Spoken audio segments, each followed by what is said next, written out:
90 at the Thompson Road service ramp. Be a couple people involved, possibly somebody laying in the ditch. 2 cars involved. A tragic accident in Syracuse being felt across central New York and beyond. A 51-year-old man walking on the highway struck and killed. Here we got 1 down in the median, not really not conscious. Behind the wheel, a pillar of the community, Coach Jim Boeheim. Mr. Boeheim did exactly what we would expect him to do. He stopped. The community devastated. He always was really friendly guy with everybody who was close to him. He used to laugh. The energy dampened leading up to the big rival game against Duke as 2 Syracuse families are heartbroken tonight. Good evening, I'm Matt Mulcahy. And I'm Megan Coleman. Tonight, an investigation is unfolding after Coach Jim Boeheim is involved in a deadly crash on 690. And ESPN's College Game Day just canceled moments ago. Come Saturday night in light of this tragedy. Right now, Coach Boeheim is not facing any charges. Alcohol and drugs were not a factor. The community is reeling, though, from this tremendous loss of a man named Jorge Jimenez. Tonight, we are getting our first look at the victim of last night's crash. His name is Jorge Jimenez, 51 years old, originally from Cuba, although he'd been living in the Syracuse community for 20 years.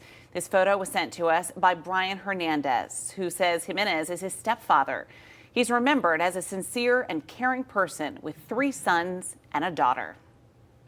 Now, this happened just before 11:30 last night on 690 East, just before the Thompson Road exit.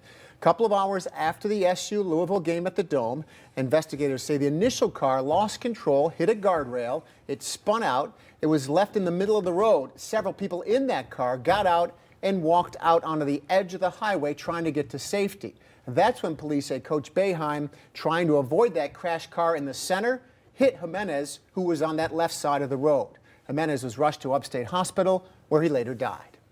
Coach Boeheim put this statement out earlier today, saying he's heartbroken and extends his deepest sympathies to the Jimenez family. This tragedy is now making national and international headlines, from ESPN to CNN and many more. We have extensive team coverage of this crash for you tonight. Our Mary Keeler has the latest on the investigation. Sports director Nico Tamurian joins us in studio with what's next when it comes for the coach in SU basketball. Dan Bassidio is tracking Coach Boeheim's whereabouts before the deadly crash. And our chief meteorologist Wayne Mahar takes a look at the weather conditions, where they were last night, and if they may have played a factor in the crash. We begin with Mary Keeler live in downtown Syracuse, where a news conference with the police chief and the district attorney wrapped up just about a half hour ago. Mary? Hi, Joseph Robinette Biden. Joe Biden sworn in during an inauguration unlike any other. My whole soul is in this, bringing America together.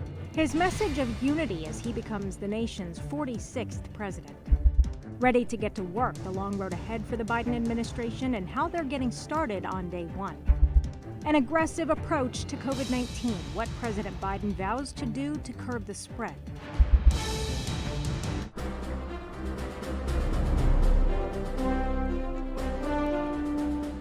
A historic day in Washington, D.C. as President Joe Biden and Vice President Kamala Harris take the oath of office.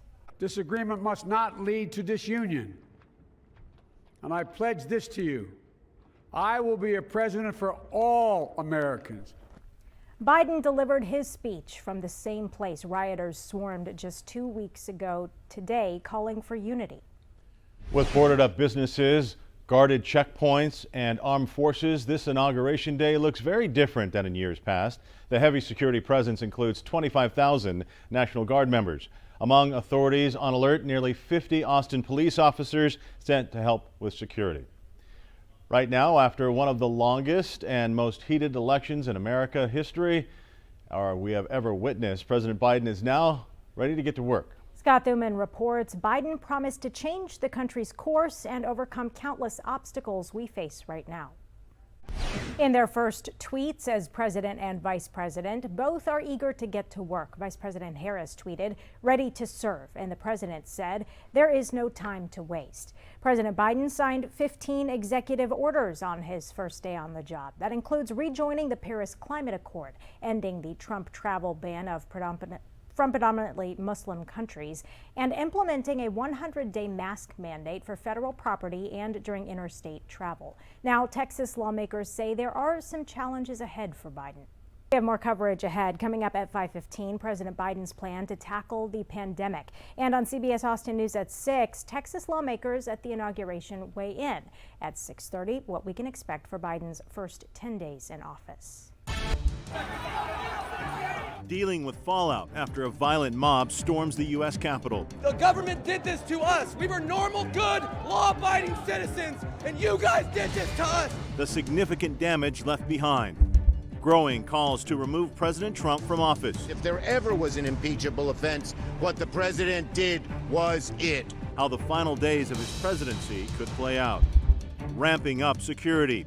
What new safety measures are in place ahead of Inauguration Day.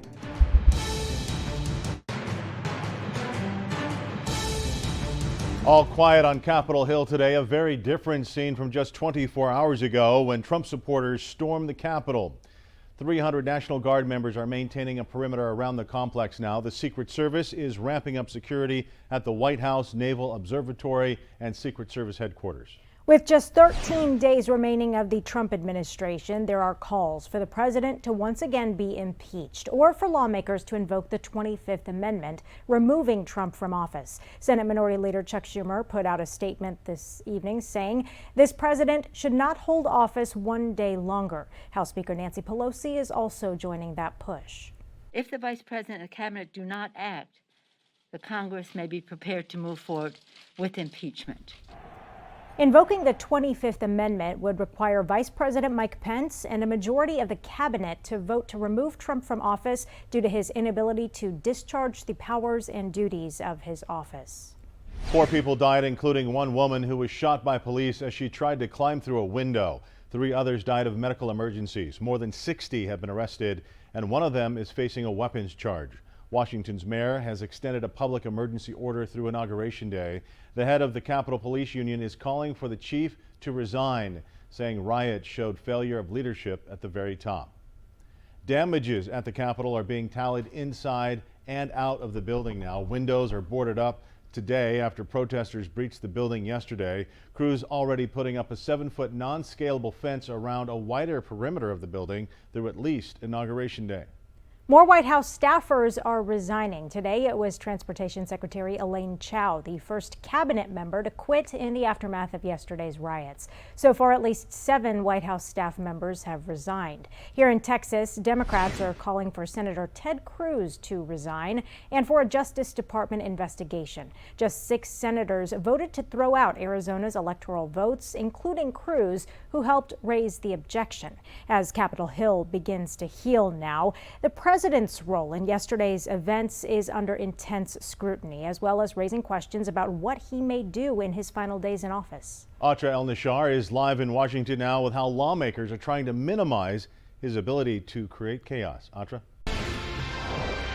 Texas joins the list of states with the UK coronavirus variant now. The Harris County man has no history of travel and was recently diagnosed with COVID. More than 50 cases have been found in California, Florida, Colorado, and New York. Texas is reporting 1,666,000 cases after a jump of 19,000 infections. Nearly 400 people died. In a new record, hospitalizations surpassed 13,700. A call for help was just put out for doctors who can help Austin deal with a surge in COVID-19 patients. The Travis County Medical Society is asking available doctors to work temporarily as inpatient physicians. Each one would be responsible for 10 to 12 patients a day. CBS Austin's Betty Cross takes a look at the impact this could have on opening Austin's Field Hospital. New jobs numbers as the pandemic continues. Last week, 787,000 Americans filed for unemployment benefits for the first time. That is a slight decrease in claims from the week before. More than 161,000 workers filed for benefits for the first time under the Pandemic Unemployment Assistance Program. 5.1 million filed for continued benefits. Here in Central Texas, hundreds lined up for a Central Texas food bank distribution at the Travis County Expo Center this morning.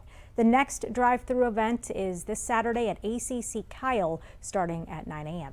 A winter storm pounded areas from coast to coast today. Good evening. I'm Matt Mulcahy. And I'm Megan Coleman. This wicked weather has been a hazard on the roads. Dozens of flights are staying grounded. We have extensive team coverage tonight. Chief Meteorologist Wayne Mahar, Lydia Knox, our Victoria Carmen, and Tara Gibbons. We are tracking when the storms will push through, real-time road conditions. Also, why a Madison County diner is actually drawing people in, even in these terrible temperatures. Also, families braving the weather for a little taste of Broadway. She is up there, Weather Authority 1 up north, and checking the roads up there. And Lydia, what's it looking like there? Happening now, TxDOT has started clearing homeless camps from under the city's overpasses. Large cleanup crews flanked by DPS troopers started cleaning at Ben White and Westgate today. This comes after weeks of back and forth between Governor Greg Abbott and Mayor Steve Adler over how the city should handle the homelessness issue. We have team coverage for you tonight. Christine Frizzau digs into how New York City is dealing with its homeless trouble. But first, CBS Austin's Christian Flores is live from one area that is set to be cleaned. Christian, people living there have spent the last few days scrambling. With the new sit, lie, and camp ordinance now in effect, Austin police officers are cleaning up homeless camps near the Austin Resource Center for the Homeless. Changes approved by City Council last month ban camping outside the Arch, the Salvation Army homeless shelter, and within 15 feet of the door of a home or business. A record-breaking cold blast is making its way across much of the country. 16 states have already issued winter weather advisories. The cold snap impacting 230 million people who need to bundle up a little earlier than usual. Icy roads from Colorado, Missouri, Illinois, and Wisconsin, creating slick road conditions causing cars to spin out. Here in Central Texas, temperatures already taking a plunge. We have team coverage for you tonight. Betty Cross is live in North Austin with how TxDOT is gearing up for the first threat of icy roads. But first, Chief Meteorologist Chicago Windler is tracking how cold temperatures will dip and whether we'll have to deal with a wintry mix. Chicago? Homeless shelters are preparing ahead of the freezing temperatures. Single adult men and women should report to the Arch by 5:15. Families can go to the Salvation Army on 8th Street by 7 tonight. Cap Metro will be taking 80 to 120 homeless people to shelters tonight. The buses will be at the Arch at 6. School districts in our area already getting ahead of the freezing temperatures. Fredericksburg ISD is on a delay with a 10 a.m. start, with buses running 2 hours late. Harper ISD on a 10 a.m. start, but pre-K is canceled, and Doss Consolidated Common School District is on a 10 a.m. start. So far, no district closures have been reported. Stay with CBS Austin for the latest school closings and delays tomorrow on CBS Austin This Morning, beginning at 4:30 a.m. Hurricane Delta is now closing in on the Gulf Coast as a Category 2 storm. This is a live look from our storm chaser, Brandon Clement, right now in Franklin, Louisiana. You can see the wind really blowing and the waves really roaring in that area right now. Delta is already setting records as the 10th named storm to hit the U.S. this hurricane season. Landfall is expected along the Louisiana coast, bringing powerful winds, heavy rain, and life-threatening storm surge. Many in the storm's path are still recovering from Hurricane Laura. We have live team coverage right now. CBS Austin's Jordan Bonke is live in Lake Charles, where winds are already picking up. But first, our meteorologist Avery Tomasco is tracking the storm for us right now. Avery, everybody wants to know where it's going to go. All right, here we go again. Thanks, Avery. Hurricane Delta is making landfall in Louisiana this evening. This is the second hurricane to hit the state since late August. Hurricane Laura caused more than 30 deaths and billions of dollars in damage. CBS Austin's Jordan Bonke joins us live from Lake Charles tonight with the conditions at the current time. What's it like out there, Jordan? The severe storms have left thousands of people in the dark. Most of them north of Austin. Right now, there are several hundred customers without power, but earlier today, it was almost up to 5,000 in the Round Rock area. Crews are working around the clock right now trying to get that power restored. Live to Leander right now. Storm so strong, neighbors say it felt like a tornado passed through the area. Our traffic tracker is out monitoring the conditions. Again, these are a look. Here's that look at our traffic tracker right now, where you can see a lot of rain coming down. Heavy rains making for a messy commute home this evening, so do be careful if you're hitting the roads tonight. Now, severe weather is also impacting flights across Texas as heavy rains pound parts of the state. Dozens of flights out of Dallas canceled. In the parking garage, cars left completely submerged. Here in Austin, we're seeing some delays and cancellations as well. You can look up flight delays on cbsaustin.com under the Weather tab. A live look at the Staples Center in Los Angeles tonight. The Lakers game versus rival Clippers set for tomorrow has been postponed after ticket prices skyrocketed. The sudden loss of Kobe Bryant, one of his daughters and 7 others, has sent shockwaves around the world and bringing a lot of people out there to pay their respects. Memorials are growing from coast to coast. As you can see, iconic landmarks across LA lit up in purple and yellow in Kobe's honor. Outside his Pennsylvania high school, flowers and mementos are pouring in, and Madison Square Garden flashing his picture. That chopper they were in went down in foggy weather yesterday. Danya Backus has the latest as investigators begin to look into what went wrong. You didn't have to know basketball to know Bryant was a worldwide icon. He was a 5-time NBA champion, a 2-time league MVP, and a 2-time Olympic gold medalist.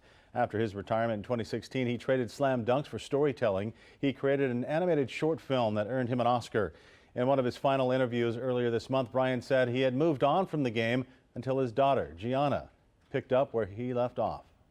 Before Gigi got into basketball, I hardly watched it. But now that she's into basketball, we watch. It's on every night. She wants to watch. The father-daughter duo could be seen talking shop on the sidelines at a Brooklyn Nets game in December. John Altobelli, a current college baseball coach, was an outfielder and 2-year starter at the University of Houston back in the 1980s. He was on that helicopter with his wife Carrie and their daughter Alyssa. Alyssa was teammates with Kobe's daughter Gianna. UT head coach David Pierce mourned Altobelli's loss. They played together and were roommates in college. Parts of Texas slammed with up to a foot of snow overnight. Take a look at that. Odessa still under a warning, a winter storm warning until 6 o'clock. They saw quite a lot of weather in West Texas. Those bitter cold temperatures will stick around a little longer. We may even see a little snow here in Central Texas. Chief Meteorologist Chicago Weather has been tracking that system. Le cuento que la ciudad de Austin y el condado Travis están tomando medidas para frenar la propagación del COVID-19. Los funcionarios extendieron la orden de permanecer en casa y el uso de mascarilla hasta el 15 de diciembre. Los residentes deben continuar usando cubrebocas en público, guardar la sana distancia y evitar las reuniones de 10 o más personas. La orden incorpora las nuevas directrices estatales que permiten algunas visitas a casas de reposo y asilos de ancianos. Tras semanas de espera, una madre de Dallas tiene esta noche en sus brazos a su recién nacida, quien supuestamente contagió con el COVID-19. Las autoridades creen que la transmisión del virus ocurrió en el útero. La madre recibió atención médica por dolores de cabeza y fiebre y tuvo parto prematuro en el hospital. La bebé fue llevada a la unidad de cuidados intensivos donde comprobaron el diagnóstico con el virus. Yo decía que la niña era prematura y con COVID más me preocupé. La pequeña Alexa nació a las 34 semanas de gestación. La niña tiene ahora 3 meses y según su madre se ha recuperado de la infección.